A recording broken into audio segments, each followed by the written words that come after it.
গ্রন্থপাঠ চ্যানেলে আপনাদের সবাইকে সুস্বাগতম। বাঞ্ছা কল্পতরুভ্যশ্চ কৃপা সিন্ধুভ্য এব চ পতিতানাং পাবনেভ্যো বৈষ্ণবেভ্যো নমো নমঃ।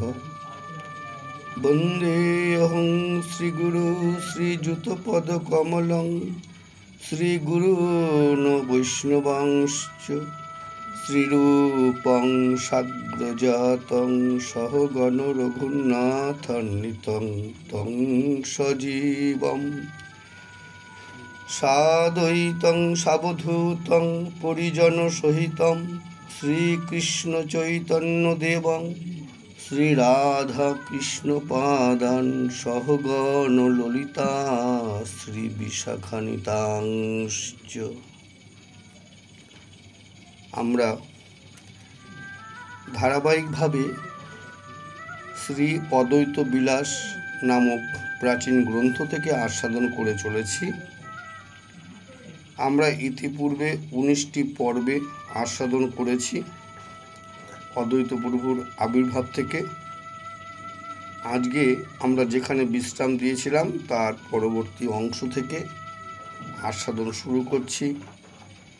এই গ্রন্থপাঠ চ্যানেলের একটিমাত্র উদ্দেশ্য প্রাচীন গ্রন্থ থেকে আস্বাদন করা এবং আস্বাদন করানো। আসুন আমরা শুরু করি। পাঠে আমার ভুল ভ্রান্তি ত্রুটি বিচ্যুতি আপনারা নিজ গুণে ক্ষমা করে নেবেন। মুকুন্দ দেবের সহিত সাক্ষাৎ। এই সময়ে কর্ণাট রাজবংশীয় মহানুভব ভক্ত মুকুন্দদেব তীর্থ দর্শনোপলক্ষে পুরীতে বাস করিতেছিলেন। একদিন তিনি শ্রী অদ্বৈত প্রভুর অসামান্য ভক্তিভাব অবলোকন করিয়া আশ্চর্যান্বিত ও তৎপ্রতি একান্ত শ্রদ্ধানুরক্ত হইলেন। তদবধি প্রতি দিবস একবার করিয়া তাহার বাসস্থানে উপস্থিত হইতে লাগিলেন। ভক্ত সহবাস প্রিয় অদ্বৈত প্রভু তাহাকে পাইয়া অতিশয় প্রীত হইলেন। প্রতিদিন তাহাকে শ্রীমদ্ ভাগবতের নিগূঢ়ার্থ ব্যাখ্যা করিয়া শুনাইতে লাগিলেন। অদ্বৈতাচার্যের ব্যাখ্যা অতি অপূর্ব। মুকুন্দদেবও প্রগাঢ় প্রেমবান। যেমন ব্যাখ্যাতা তেমনি শ্রোতা। সুন্দর সংযোগ হইল। মুকুন্দদেব মধ্যে মধ্যে জিজ্ঞাসু জনোচিত প্রশ্ন করিতে লাগিলেন। জ্ঞানসিন্ধু আচার্য যথাযথ উত্তর দিয়া তাহার সন্দেহ ভঞ্জন করিতে লাগিলেন। উভয়েরই প্রভূত আনন্দ ও সুখদয় হইতে লাগিল। এই প্রকারে প্রতিদিন নিয়মিত রূপে ভাগবত ব্যাখ্যা ও রাধাকৃষ্ণ তত্ত্বোপদেশ দ্বারা ভক্তাবতার শ্রী অদ্বৈত প্রভু মুকুন্দদেবের স্বাভাবিক ভক্তি বিকাশ শতগুণ বর্ধিত করিলেন। মুকুন্দদেবের স্বাভাবিক ভক্তি বিশ্বাস শতগুণ বর্ধিত করিলেন। মুকুন্দদেব তাহার প্রতি অত্যন্ত কৃতজ্ঞ হইলেন। তাহাকে প্রগাঢ় ভক্তি শ্রদ্ধা প্রদর্শন করিতে লাগিলেন। তাহার সহবাসকে দেব সহবাস জ্ঞান করিলেন। সেবক লাভ। ক্রমে ক্রমে মুকুন্দদেব ভিন্ন নিকটবর্তী ও দূরবর্তী আরও কত লোক অদ্বৈতদেবের পবিত্র নিবাস নিকেতনে সমাগত হইতে লাগিলেন। সকলেই তাহার শ্রীমুখে রাধাকৃষ্ণ তত্ত্ব ও ভাগবত গ্রন্থের নিগূঢ়ার্থ শ্রবণ করিয়া আশাতীত উপকার প্রাপ্ত হইলেন। অনেকের অন্তরে ভক্তিভাব উদ্রিক্ত হইল। এই সমস্ত লোকের মধ্যে পুরুষোত্তম ও কামদেব নামক দুই ব্যক্তি অদ্বৈত প্রভুর অসামান্য পাণ্ডিত্য ও অদৃষ্টপূর্ব দেবভাব দর্শনে বিস্মিত ও বিমোহিত হইলেন। দীক্ষা গ্রহণ করিয়া সেবকভাবে তাহার নিকটে থাকিবার জন্য দুই জনেরই অত্যন্ত ব্যগ্রতা জন্মিল। একদা তাহারা বিনীত বচনে তাহাকে আপনাদের মনোভিলাস জ্ঞাপন করিলেন। অদ্বৈত প্রভু পূর্বেই তাহাদিগকে উপযুক্ত পাত্র বলিয়া বুঝিয়াছিলেন। এ কারণ তাহাদের অভিলাষ পূর্ণ করিতে সম্মত হইলেন। শুভদিন স্থিরকৃতি হইল। অদ্বৈতদেব নির্দিষ্ট দিনে স্বীয় হৃদয়ে রাধাকৃষ্ণ প্রেম উদ্দীপন পূর্বক ভাবাচ্ছন্ন হইলেন এবং সেই অবস্থায় শক্তি সঞ্চার করিয়া দুই জনকে দীক্ষা মন্ত্র প্রদান করিলেন। দীক্ষাপ্রাপ্ত হইয়া পুরুষোত্তম ও কামদেব আশা ও আনন্দে উৎফুল্ল হইলেন, আপনাদিগকে কৃতার্থ বোধ করিলেন।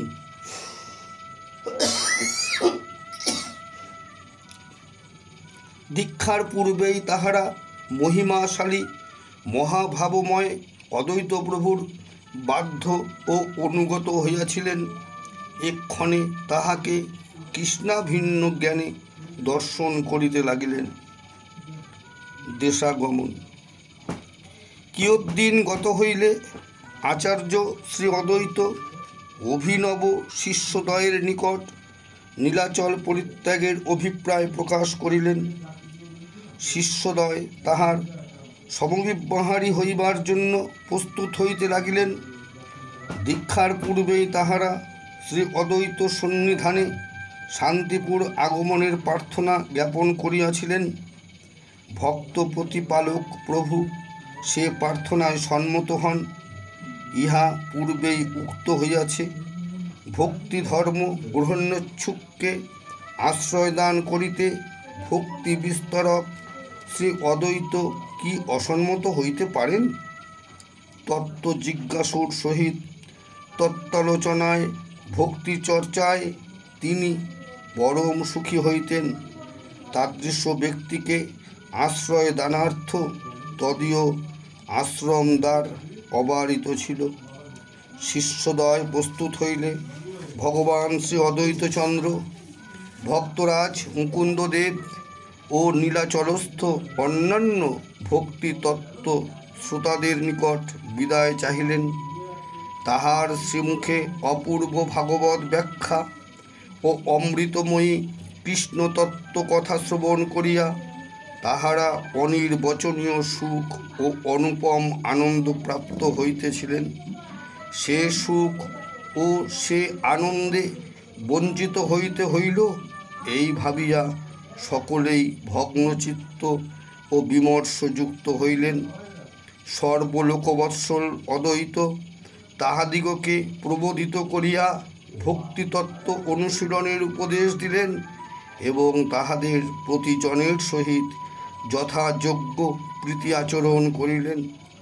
অনন্তর তিনি নানারূপ স্তুতিপূর্বক পুরুষোত্তম দেব বিগ্রহকে সাষ্টাঙ্গ প্রণিপাত করিয়া পুরী হইতে বহির্গত হইলেন। শিষ্যদ্বয় তাহার কমণ্ডলু কুশাসন আদি সামগ্রী সম্ভার বহন করিয়া পশ্চাৎ গমন করিতে লাগিলেন। বহু লোক ম্লান বদনে ও সজল নয়নে তাহার দিকে চাহিয়া রহিলেন। কিয়ৎক্ষণ মধ্যে তিনি সকলের দৃষ্টিসীমা অতিক্রম করিলেন। তখন সকলে তাহার গুণকীর্তন করিতে করিতে স্থানে চলিয়া গেলেন। অদ্বৈত প্রভু ক্রমে ক্রমে সুদীর্ঘ পথ অতিক্রম করিয়া সুস্থ শরীরে শান্তিপুরে উপনীত হইলেন। তাহার আগমনে শান্তিপুরবাসী ভক্তগণের মধ্যে মোহল্লাস উপস্থিত হইল। তিনি সেই সুহৃদবর্গকে সাদরে জগন্নাথদেবের প্রসাদ বিতরণ করিতে লাগিলেন। অতঃপর ভক্তাবতার শ্রী অদ্বৈত পুনরায় ভক্তিশাস্ত্র ব্যাখ্যায় প্রবৃত্ত হইলেন। অভিনব শিষ্য পুরুষোত্তম ও কামদেব ঐকান্তিকী ভক্তির সহিত তাহার সেবা ও দৃঢ়তর যত্ন সহকারে ভক্তিশাস্ত্র অধ্যয়ন করিতে লাগিলেন। তাহাদের প্রতি শ্রী অদ্বৈতের বিলক্ষণ দয়া ও মমতার উদয় হইল। অদ্বৈত প্রভুর অসীম কৃপায় পুরুষোত্তম ও কামদেব অল্প দিনেই ভক্তি সিদ্ধান্তে অতি বিচক্ষণ হইয়া উঠিলেন। অদ্বৈত প্রভু তাহাদের দুইজনকে আপনার দুই বাহুস্বরূপ জ্ঞান করিতে লাগিলেন। সখিত্বে হইল দুই অনুসেবক রূপ, তাদের করিলা প্রভু কৃপা সেই রূপ। ভক্তি সিদ্ধান্তে দোহে বড়ই প্রচণ্ড, ভক্তিতে জানিল সেই সকল ব্রহ্মাণ্ড। এই পুরুষোত্তমী শ্রী চৈতন্য চরিতামৃতাদি গ্রন্থোক্ত পুরুষোত্তম পণ্ডিত এবং কামদেবী প্রসিদ্ধ কামদেব নাগর। কালে এই পুরুষোত্তম অদ্বৈত প্রভুর প্রধান শাখা এবং কামদেব দ্বিতীয় শাখা বলিয়া পরিগণিত হইল। পুরুষোত্তম পণ্ডিত বড় শাখা যে প্রভুর, কামদেব দ্বিতীয় যে রসের প্রচুর। কৃষ্ণদাস ব্রহ্মচারীকে দীক্ষাদান। নীলাচল হইতে আগমনের পর অদ্বৈতাচার্য পুনরায় তপস্যা ও মহোৎসাহে ভক্তিশাস্ত্রের অধ্যাপনা করিতে প্রবৃত্ত হইলেন। কৃষ্ণদাস ব্রহ্মচারী পূর্ববৎ অধ্যয়ন ও তাহার সেবা করিতে লাগিলেন। এইভাবে কয়েক বর্ষ গত হইল। কৃষ্ণদাসের আচার্য আলয়ে অবস্থান ও শাস্ত্রানুশীলন কালের পরিমাণ 10 বৎসর হইল। এই 10 বৎসরে কৃষ্ণদাস শাস্ত্রজ্ঞানে বিলক্ষণ উন্নত হইয়া উঠিলেন। তাহার ধর্মানুরাগ, ভক্তিলাভের জন্য যত্ন, চেষ্টা ও নিষ্ঠাচারাদি দর্শনে আচার্য অতিশয় সন্তোষ লাভ করিলেন। তিনি বুঝিলেন এক্ষণে কৃষ্ণদাস দীক্ষা পাইবার সম্পূর্ণ উপযুক্ত হইয়াছেন। এজন্য আর কাল বিলম্ব না করিয়া শীঘ্রই তাহাকে দীক্ষিত করিতে কৃতসংকল্প হইলেন। দীক্ষার দিনক্ষণ নির্ধারণ হইল। দীক্ষা পাইবেন বলিয়া কৃষ্ণদাস অতীব আনন্দিত হইলেন। অদ্বৈতাচার্য দীক্ষার জন্য যাহা কিছু প্রয়োজন তৎসমুদায় সমাধান করিলেন। অনন্তর নির্ধারিত ক্ষণে অন্তরে কৃষ্ণ প্রেম উদ্দীপন পূর্বক শক্তি সঞ্চার করিয়া কৃষ্ণদাসকে দীক্ষাদান করিলেন। কৃষ্ণদাস দীক্ষাপ্রাপ্ত হইয়া প্রেমে বিগলিত চিত্ত হইলেন এবং আপনাকে কৃতার্থ জ্ঞান করিলেন। তাহার বহুদিনের আশা আজি পূর্ণ হইল।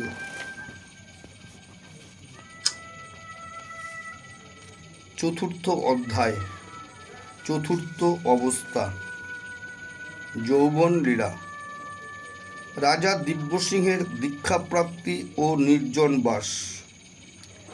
লাউর অধিপতি অদ্বৈতালয়ে ভক্তিশাস্ত্র অধ্যয়ন ও ভক্তিতত্ত্বের আলোচনায় 10 বৎসর অতিবাহিত করিলেন। তাহার হৃদয়ে ভক্তির পূর্ণ বিকাশ হইল। তখন অদ্বৈতাচার্য আনন্দিত হইয়া তাহাকে বিষ্ণু মন্ত্র প্রদান করিলেন। দিব্যসিংহ দীক্ষিত বৈষ্ণব হইলেন। দীক্ষার পর আচার্য তাহাকে বলিলেন, কৃষ্ণদাস, আজি তোমার বিষ্ণু তনু লাভ হইল। তিনি বলিলেন, আপনি অদ্ভুত কর্মা, অসীম মহিমাশালী, করুণার অবতার, প্রেমের জলধি স্বরূপ। এই পাষণ্ডকে বৈষ্ণব করিয়া জগতে অতুলনীয়া কীর্তি রাখিলেন। এক্ষণে আজ্ঞা করুন, নির্জনে নিরন্তর কৃষ্ণ নাম জপ করিয়া জীবন ধন্য করি। তাহার প্রার্থনা আচার্যের অনুমোদিত হইল। তিনি সুরধ্বনি তীরে এক পর্ণকুটির নির্মাণ করিয়া তন্মধ্যে বাস করিতে লাগিলেন। কুটিরের চতুষ্পার্শ্বে নানাবিধ পুষ্পবৃক্ষরোপণ করিলেন। তাহাতে সেই স্থান পরম রমণীয়, তপবনের ন্যায় পবিত্র ভাবের উদ্বোধক হইল। কৃষ্ণদাস শান্তিপুরে আচার্যের পদাশ্রয়ে বহুদিন বাস করিয়া শেষাবস্থায় বৃন্দাবন ধামে গমন করেন। বৃন্দাবন গমন করিবার অল্পদিন পরেই তাহার মোহমুক্ত ভক্তিপুত আত্মা দেহবন্ধন মুক্ত হইয়া দিব্যধামে স্থানপ্রাপ্ত হন। কৃষ্ণদাস অদ্বৈত প্রভুর বাল্যলীলা সবিশেষ অবগত ছিলেন। বাল্যলীলা তাহার চাক্ষুষ দৃষ্ট। তিনি উক্ত লীলা সংস্কৃত ভাষায় গ্রন্থাকারে লিপিবদ্ধ করেন। সেই গ্রন্থের নাম বাল্যলীলা সূত্রং। বাল্যলীলা সূত্রের শেষে লিখিত আছে, শ্রী শ্যামদাসাভিধ পণ্ডিতস্য সংস্কারকালে খলু দৈববাচা অদ্বৈত নাম্না প্রথিত য এব মদিষ্ট দেব কমলাক্ষ সংঘ তস্যৈব দেবস্য বিভরণুজ্ঞয়া তৎপূর্ব বংশানুচরিতমেব ময়াতি কীটেন হি বর্ণিতস্তদ্ভক্তা ক্ষমধ স মহদ্গুণেন ইত্যাদি ইত্যাদি। ইহার অর্থ এই, শ্রী শ্যামদাস নামক পণ্ডিতের সংস্কারকালে দৈববাণী হয়। তদনুসারে অদ্বৈত নামে খ্যাত কমলাক্ষ সংঘ যে আমার ইষ্টদেব, সেই দেব বিভুর অনুজ্ঞায় সামান্য কীটস্বরূপ আমার কর্তৃক তাহার এই পূর্ব বংশানুচরিত্র বর্ণিত হইল। ইহাতে যে দোষ ত্রুটি দৃষ্ট হইবে, সুধীগণ স্বীয় মহৎগুণে তাহা ক্ষমা করিবেন। বিদ্যাদিহীন অত্যন্ত জরাগ্রস্ত আমার দ্বারা শ্রী শ্যামদাস প্রভৃতি সাধুর নির্দেশ ক্রমে অদ্বৈতচন্দ্রের বাল্যলীলা কিঞ্চিৎ বর্ণিত হইল। 1409 শতাব্দে চৈত্র মাসে কৃষ্ণদাস কর্তৃক এই বাল্যলীলা সূত্র বিরচিত। এতৎ পাঠে বুঝা যাইতেছে, রাজা দিব্যসিংহ শ্রী চৈতন্য আবির্ভাবের পরেও কয়েক বর্ষ অদ্বৈতালয়ে বাস করিয়াছিলেন। অদ্বৈত প্রভুর স্বরূপ সম্বন্ধে কৃষ্ণদাসের যে বিশ্বাস, তাহা তদ্রচিত বাল্যলীলা সূত্র গ্রন্থের 3য় অধ্যায়ের 12 শ্লোকে ব্যক্ত হইয়াছে। সেই শ্লোকটি এই, গোপেশ্বরেনাদি শিবেন সাকং শ্রীমন মহাবিষ্ণুরনন্ত বীর্য প্রেমনা মিলিতা জগদার্তিহর্তা লাভাক্ষ দেব্যা জঠরে বিবেশ।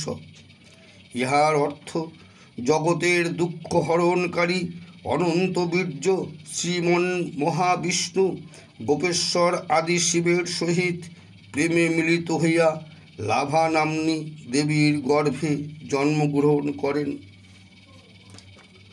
আজ আমরা অদ্বৈতবিলাস গ্রন্থের মধ্যকাণ্ডের